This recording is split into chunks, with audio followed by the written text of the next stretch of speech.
প্রার্থীদের প্রাথমিক তালিকা প্রকাশ করা হবে আজ।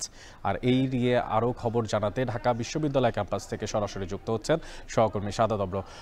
অব্র, আপনার মাধ্যমে জানতে চাই যে আসলে নির্বাচনে যোগ্য প্রার্থীদের প্রাথমিক তালিকা কখন নাগাদ প্রকাশ করা হতে পারে, আর ছাত্র যে সংগঠনগুলো আছে তা ক্যাম্পাসে নির্বাচন কেন্দ্রিক কোনো কর্মসূচি পালন করছে কিনা জানাবেন।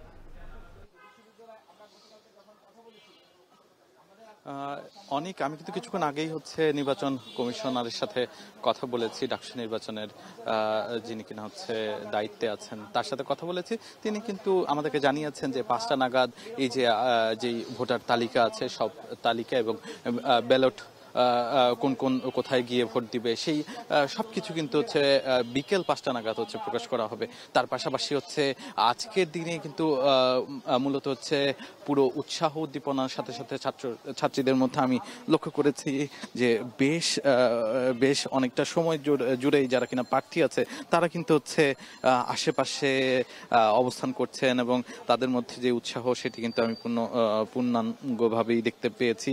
তার পাশাপাশি 9টি প্যানেল হয়েছে, সেই 9টি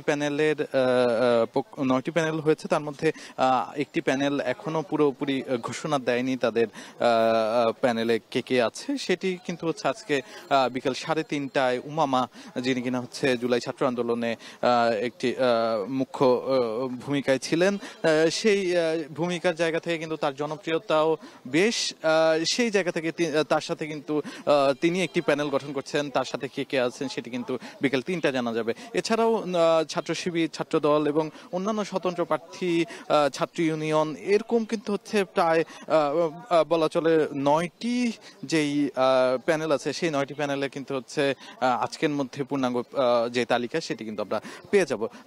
এর সাথে সাথে আরো একটি বিষয় আপনাকে জানিয়ে রাখতে চাই যে আজকে কিন্তু যারা কিনা গতকালকে জমা দিয়েছেন তাদের যেই প্রার্থী ফর্ম, সেই ফর্ম জমা দেওয়ার গতকালকে শেষ দিন ছিল এবং সেটির পরপরই কিন্তু আজকে একটি প্রচারণা এবং তার পাশাপাশি তাদের পক্ষ থেকে কিন্তু বেশ যেই নির্বাচন কেন্দ্রিক যেই প্রচারণা এবং নির্বাচন কেন্দ্রিক যেই আজকের দিনটিকে কেন্দ্র করে কিন্তু তাদের পদচারণা কিন্তু এই ক্যাম্পাসে আমি লক্ষ্য করেছি। এবং ঢাকা বিশ্ববিদ্যালয়ের মধুর ক্যান্টিন থেকে শুরু করে যেই সিনেট ভবন আছেন কিংবা প্রশাসনিক ভবন আছে, সব জায়গায় কিন্তু প্রার্থীরা এবং যারা কিনা ভোটার আছে তাদের কিন্তু পদচারণায় পুরোপুরি মুখর হয়ে আছে। এই ছিল আমার কাছে ঢাকা বিশ্ববিদ্যালয় থেকে ডাকসুর সর্বশেষ।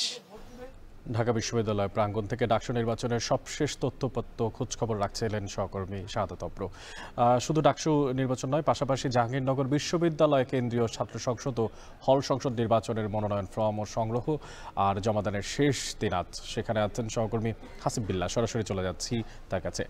হাসিব, আজ ঠিক এখন পর্যন্ত কতজন মনোনয়ন ফর্ম সংগ্রহ করেছে এবং কখন নাগাদ আসলে শেষ সময়টা পার হয়ে যাবে আপনার মাধ্যমে জানতে চাই।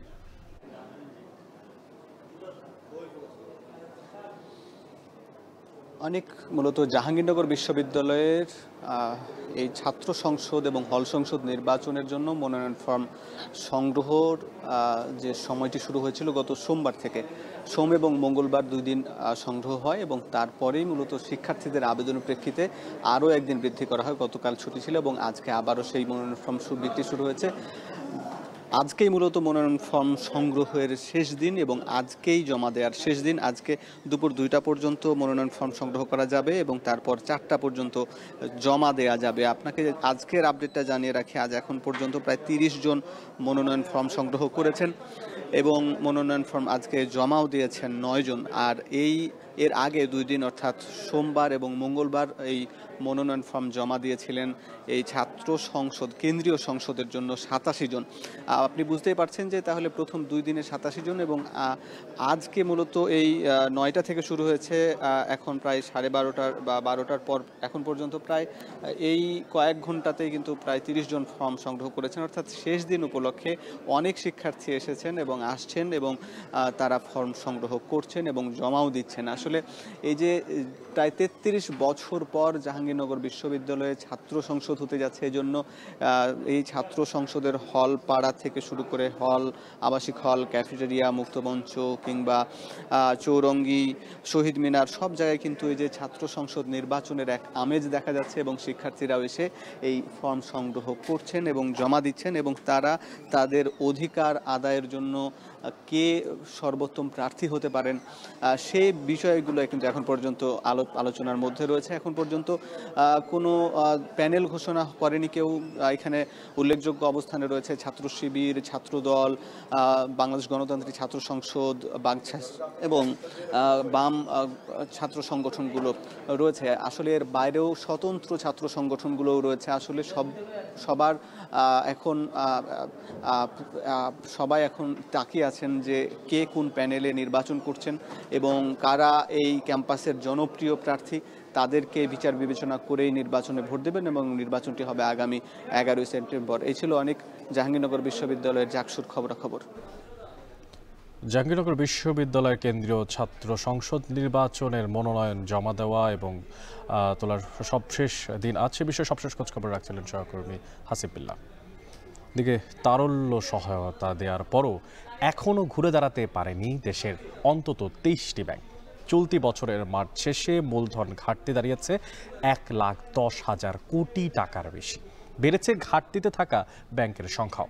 বিস্তারিত জানাচ্ছেন দেলোয়ার দোলন। বিগত সরকারের আমলে নজিরবিহীন অনিয়ম আর দুর্নীতিতে খাদের কিনারায় পড়া ব্যাংকিং খাত এখনও ধুঁকছে। ছাত্র জনতার আন্দোলনে সরকার পতনের পর প্রকৃত চিত্র সামনে আসতে থাকে। চলতি বছরের মার্চ মাস শেষে 1,10,000 কোটি টাকার বেশি মূলধন ঘাটতিতে পড়েছে দেশের 23টি ব্যাংক। বাংলাদেশ ব্যাংকের হালনাগাদে বলা হয়েছে, গত বছরের ডিসেম্বর শেষে 19 ব্যাংকের মূলধন ঘাটতি ছিল 1,71,687 কোটি টাকা, যেখানে চলতি বছরের প্রথম প্রান্তিকে মূলধন ঘাটতি কিছুটা কমলেও ঘাটতিতে থাকা ব্যাংক